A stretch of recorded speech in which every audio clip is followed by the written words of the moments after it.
જો આજે આપણે મુઠિયા ઢોકળા બનાવવાના છે. દૂધી ખમણી, કોબી ખમણી, બટેકો ખમણો, આદુ મરચી લસણ ખાંડી નાખ્યું છે અને આ બધું એમાં નાખી દેવાનું છે. ધાણા નાખ્યા. હવે પછી મસાલો બધો નાખવાનો છે, લોટ બધા નાખવાના છે. આમાં લોટ શેનો હોય મમ્મી? આમાં લોટ ચણાનો નાખવાનો છે, પછી ભાખરીનો લોટ નાખવાનો છે, ચણાનો ને ભાખરીનો અને બાજરીનો પણ નાખવાનો છે, અને બાજરો. આ ચણાનો લોટ છે.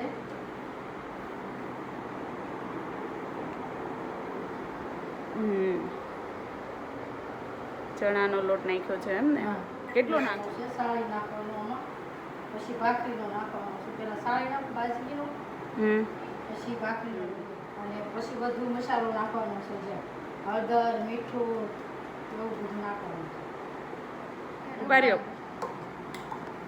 મુઠિયા ઢોકળા ટમેટાની ચટણી બનાવી છે, કાંદા હારે કાપ્યા છે, મરચાં પણ શેકવાના છે, અને એમાં પાછી એક કઢી બનાવવાની છે ખાવાની.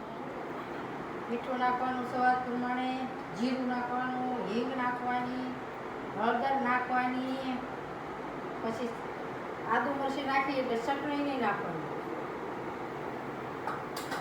નહીતર વધુ તીખું થઈ જાય ને? હવે આમાં થોડી ખાંડ પણ નાખવાની છે.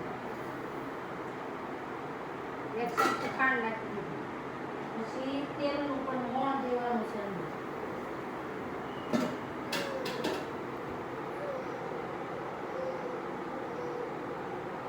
તેલ નાખવાનું 2-3 પાવડા, એટલે મસ્ત પોસા હારા.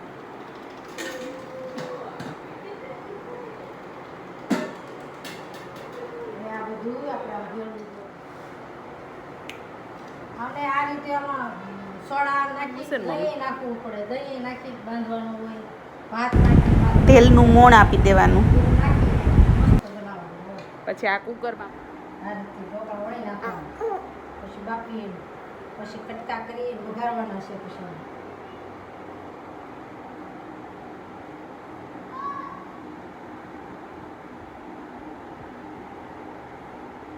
વિષ્ણુ મોટું થાય ને એટલે મને બધું કરવા લાગશે. પછી ખબર દીકરો, પછી આમ ઢાંકી દેવાના, નીચે પાણી નાખવાનું, બે વરાળે બફાઈ જવા દેવાનું ના હમાયથી, પછી ઉતરી જાય.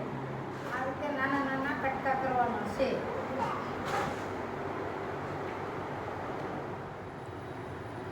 રાય તેલ આવી જાય ને, રાય નાખવાની છે.